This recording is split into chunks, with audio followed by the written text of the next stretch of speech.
Hello, and welcome to All There Is. I'm your host, Kelly Bargabas, and the title of today's episode is Narcolepsy Is No Joke. In our last episode, we talked about invisible disabilities and that one of the ways we can make a difference is through awareness, understanding, and acceptance. And so it's with that spirit of awareness and understanding that I want to talk to you a little bit today about narcolepsy. My brother has narcolepsy, and it's not the comedic Hollywood kind that most people associate with the disease. I've experienced this even recently when I tell people that my brother has narcolepsy and they laugh. You know, narcolepsy has kind of become this running joke, and apparently it's funny that people fall asleep compulsively and that they can't help it. But, you know, narcolepsy is no joke, and Hollywood would have you believe that it is. So another good reason to talk about it today. Just not that we can't laugh. You know, in my family, we laugh about a lot of things. And, you know, in life in general, you have to, you know, it's either laugh or cry, right? And laughter does help you deal with difficult situations. Laughter helps you deal with the really tough things in life. So I'm not suggesting that, you know, there's never anything funny about narcolepsy because, you know, like I said, certainly in my family, a little levity can go a long way to take pressure off and to alleviate the stress that a disease like narcolepsy causes. So I'm not suggesting that, you know, we can't ever joke about it or that we have to be super serious. But today I want to give you some perspective and some insight and view of what it's really like. Modern Family used it as a punchline not too long ago with Phil Dunphy, one of the main characters. He had narcolepsy for an episode, which is just ridiculous in and of itself. And I know it's Hollywood, and I guess we shouldn't take that so seriously. And then I believe Homer Simpson also had it for an episode, which of course is not really what happens. You don't get narcolepsy for a week or a day and then it disappears. You usually have symptoms for many years, and it takes many years to get diagnosed properly and more years to get treatment and help. So just know that these episodic bouts of narcolepsy, in my experience, it does not have any validity to it at all. There was a movie in 2019 called Ode to Joy where one of the main characters had narcolepsy with cataplexy. And I was really happy to see a mainstream movie like that. It was a pretty good movie. Again, it was the Hollywood version of it, which is to be expected, but I thought it went a long way in building awareness, at least, of narcolepsy. I also have this Hollywood version in my head, and I must have seen it in a skit at one time of a man in a train station, a comedian, and the actor or comedian, he's walking through the train station and he stops abruptly, nods his head, falls asleep, and starts snoring as he leans forward as far as he can go without hitting the ground. And then he starts and lunges backwards and goes back from the ankles without falling over and then tips sideways. And all the while he's snoring and sleeping. And the crowd walks around him, stopping long enough just to stare and laugh. In real life, narcolepsy is not that funny. We recently experienced daylight savings time. In November, most of us turned back our clocks 1 hour. And in March, we'll spring ahead and lose that hour again. There's legislation that's currently being considered right now in our country, I believe it's at the state level, to eliminate daylight savings time because we feel it is an unnecessary and outdated disruption. This act of turning our clock forward and backwards twice a year, it temporarily disrupts our sleep patterns. And I'm sure you've noticed that when we go through this and after we do it and we're adjusting to our new schedule, we'll wake up more tired than usual, or perhaps we'll struggle at night to stay up as late as we usually do. Monday morning, we may hit the snooze a few more times. And as groggy and tired as we might feel, this is nothing compared to the excessive daytime sleepiness that people with narcolepsy experience on a daily basis. I can remember several years ago when I used to work with the youth group at my church, and we would do an all-nighter. For some reason, teenagers love to stay up all night, and once a year we would have this youth all-nighter, and I was a chaperone and had to stay up all night.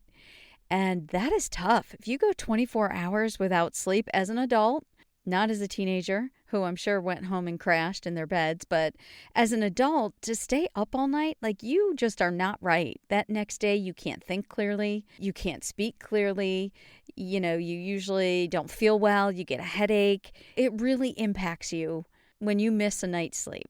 And I explain all of that just to try to get you to think about what you feel like when you miss a complete night's sleep or daylight savings time or any time your sleep pattern is interrupted. Perhaps you have insomnia and you're not sleeping well, and you know what that feels like when you wake up in the morning.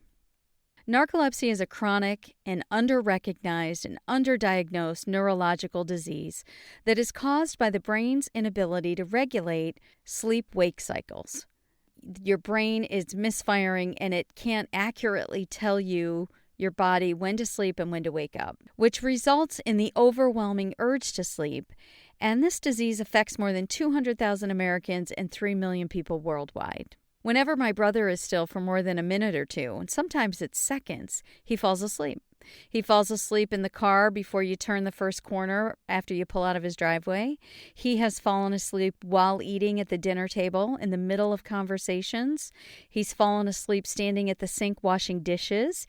He can even be talking to you as he sleeps or washing dishes as he sleeps. He lost a job one time because he fell asleep washing baking pans. He worked at a bakery and that was his job, was to wash the dishes, and he actually fell asleep while he was doing this.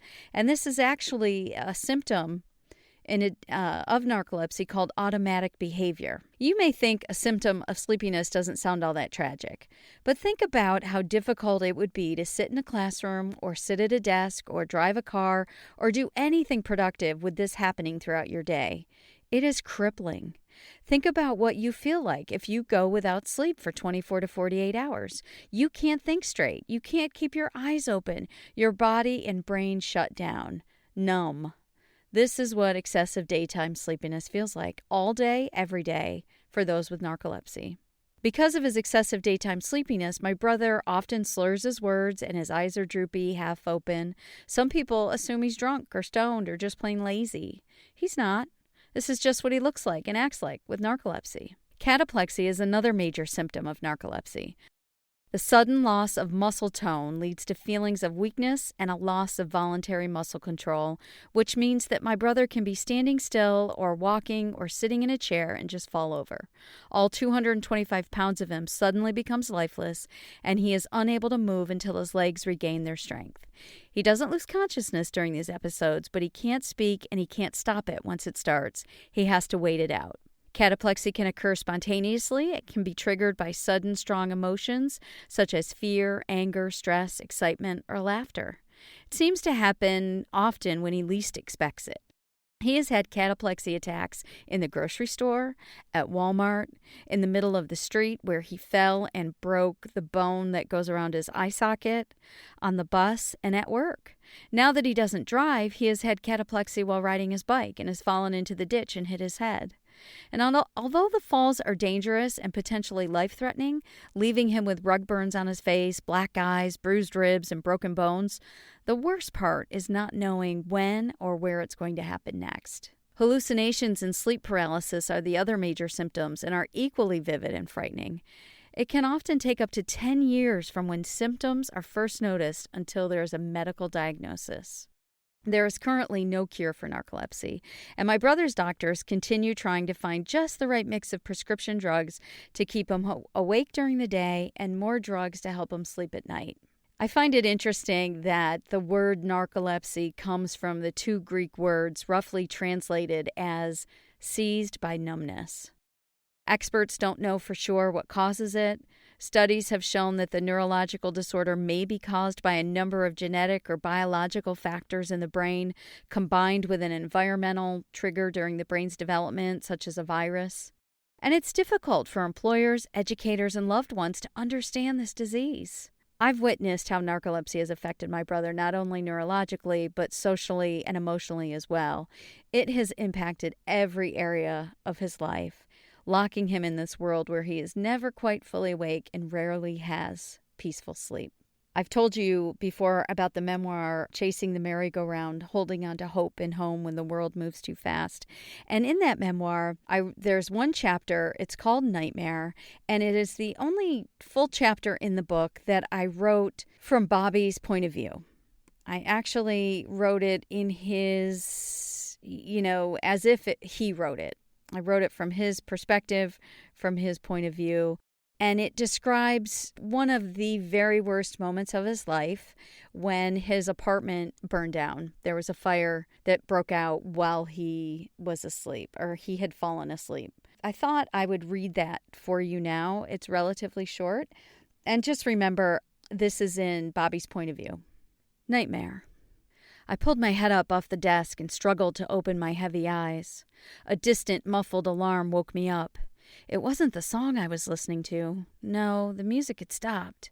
It wasn't coming from outside. The sound was relentless. The air was thick. I smelled a wood stove burning. I couldn't breathe. Something was wrong. I took my headphones off and got up from the desk. I heard snapping and crackling. What was that noise? I walked out of my bedroom, turned right toward the kitchen. The wall behind my stove was engulfed in flames. I couldn't remember if I'd left the stove on. I thought dinner was in the microwave. 4 hours before, I'd come home from work and visited with my neighbors for a while in the warm July air before asking my one neighbor, Matt, to take me to the grocery store. When we got home, Matt went upstairs. I went to my place right below him. While I waited for dinner, I went in my room, turned on my headphones and the television. I didn't mean to fall asleep. I never did. It'd been almost a year since I was diagnosed with narcolepsy. It had started about 6 years before that, when I was 26 or 27. I was working at the casino then as a beverage porter, making sure the server area was stocked with drinks. One night, my legs gave out, and the tray of drinks I was carrying smashed to the ground. It scared me. After that, people started telling me it seemed like I slurred my words, and my eyes were half closed most of the time. My mom thought I was stoned or drunk. I couldn't help it, and I couldn't explain it. I didn't know why it was happening. Not long after that, I was at my mom's for a family dinner. I was laughing at a joke, and then I fell against the dryer. Then, at Dad's birthday party, when the whole family was playing kickball, I fell when it was my turn to run. It seemed to happen when I got excited or nervous, and sometimes for no reason at all. Just kept happening more and more. I went to a sleep lab at 9 o'clock for the test. I was nervous about staying there all night. When they called my name, 2 guys came to get me. Walking down the hallway, my legs gave out and I fell on top of them. The nurses panicked and called for help. Kelly told them about the cataplexy. At least the doctor finally saw that I had narcolepsy. I thought maybe I'd get some help after that. Hot yellow and orange flames blistered the kitchen walls, threatening me, it seemed like. Smoke filled my mouth and burned my eyes. My legs couldn't move as fast as my pounding heart or my panicked mind told me to. Move! I lumbered to the door and fumbled with the security bar propped beneath the doorknob. It took me some time, too much time, to get the security bar out and open the door. I thought about Matt. I should have tried to get him out. Should have run up the stairs instead of down. Should have tried helping him. I was mad at myself for not using my training to put the fire out. I'd been a member of the Hinsdale Fire Department. I never fought any fires. They wouldn't let me. I remembered some of the training, though. I'd ridden along on calls. But I ran down the stairs, out the front door, and into the parking lot instead. That still haunts me. I stood outside with my neighbors and watched my home go up in flames. I had a hard time understanding what was happening. I borrowed a cell phone to call my parents and my sisters. My house burned, I said. Somebody gave me a pair of sandals to put on my bare feet. My parents and sisters came right away and stood with me. We watched the firemen toss my furniture out the picture window of my apartment. Everything I owned, everything I loved was in there. The Syracuse Crunch jerseys my brother-in-law gave me, my television, my CDs, my Matchbox car collection, my Hess truck collection, everything that made me happy, the things I'd worked hard for, the treasures that gave me comfort when I was alone at night, destroyed. I choked down a sob that tried to escape. My legs gave out and I fell. Someone said, "It's a miracle his daughter wasn't there. Good thing he had that smoke alarm." I heard he had headphones on. It's a miracle he heard the alarm. Thank God the fireman got Matt out. Did you see him trapped up against the window? I hope he's okay. Bobby's lucky to be alive. I didn't say anything. It wasn't the first time narcolepsy had tried to kill me. The year before, I'd worked the second shift at the hotel, cleaning rooms and doing other maintenance jobs. It was after 11 when I made the short drive home. My eyes closed, and it wasn't long before I drifted off the road and into the center ditch between the two sides of the highway. I drove full speed into a street sign. It pierced my windshield on the driver's side where my head would have been if I'd been awake. It shot straight through the car and out the rear window. The fact that I would never drive again bothers me the most. I have to depend on family and friends for rides to the grocery store. I had cataplexy on my bike and fell into the ditch and hit my head. I had to start taking the bus to work, and I hated it. The young kids laughed at me when I nodded off in my seat, spilling my coffee and dropping my papers. When the driver woke me up at the end of the line and kicked me off the bus, I had to find my way home. It had been so hard for me to get my license in the first place. I didn't get it until I was back from Binghamton and in my 20s. It took 2 tries to pass the written test, and when I passed the driving test, I finally felt like everybody else. Now that was gone. An EMT from the ambulance checked on me. The Red Cross gave me a voucher for $100. My sisters and mother came back a week later after the fire department declared it was safe. They stepped around the holes in the floor and the soot-covered remnants of my world. They gagged on the smell of waterlogged, rotting garbage. They knew they could never get the stench or the black soot off my things. They rescued 2 picture albums, my metal box of important papers, and my Matchbox cars. 4 years later, when the landlord sued me for damages, I was questioned under oath and still couldn't remember what happened the night of the fire. They said I told the building super at the time that I'd left a pan of fish frying on the stove. The jury convicted me of unattended cooking and told me I had to pay $500,000 to the insurance company, even though they knew I had nothing. I'd carry this debt for the rest of my life. The only debt I had. I knew I could never pay it off, but that doesn't bother me as much as being blamed. That, too, still haunts my days. In my new apartment, my sister installed fire extinguisher cans above my stove. She bought me a microwave that can bake and broil and asked me to cook everything in there, even though she knew I wouldn't. I wasn't allowed to fry fish anymore. Narcolepsy doesn't leave me alone. It hovers over me like a thief waiting to steal any chance of the normal life I dreamt of. I can't fight it. I tried. It's stronger than me. It made me sleep when I was cooking, eating, talking, working, riding in a car or on a bike or on a bus. Made people think I was stoned or drunk when I wasn't. Made me fall over when I was in a chair, in bed, standing still. Left me broken and bruised with rug burns on my face, purple gouges in my side, and black eyes. Made me see things that weren't there, taunting and teasing me, making me think I was crazy. Narcolepsy keeps me in this nightmare where I'm never fully awake and where peaceful sleep does not exist. My dream of having my own corner of the world, my grass to mow, my flowers to plant, my driveway to shovel, my home, died a little more each day. Reading that still gets me every time, even though I wrote it a number of years ago. And Bobby's in a much better place right now. He recovered after the fire. He's on a lot of different drugs and medicine that really do help him function, that help him stay awake. But it's still a real struggle. And if you ask my brother, he'll tell you, what he's got a lot of challenges in life. But if you ask him what his biggest challenge is and what has impacted him the most, he would say narcolepsy. So I really appreciate you listening to this. I really appreciate your willingness to learn, to become aware, to understand maybe something that you didn't know anything about. If you do have narcolepsy, I think it's helpful to hear other people's stories and just to know that you're not alone. There's a campaign that's been done out there. I've seen other narcolepsy advocates, and the campaign itself is called Narcolepsy Not Alone.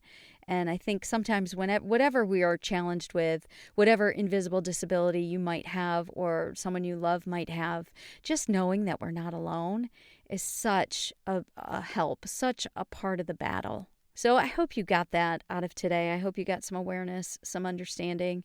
And there are many organizations fighting the good fight in this arena. Wake Up Narcolepsy is just one of them that I've been connected to and have experience with, and they're wonderful, and they are funding really important research with scientists and doctors all over the world. I know Julie Flygare has an initiative called Project Sleep. I know you can find her on social media, and she's doing some really important advocacy and awareness building. And, if you go to my website, kellybargabas.com, I do have some links on my website with some information about this. And I hope you got something useful by listening today. So please subscribe, share, or review all there is. I'd appreciate it. Take care.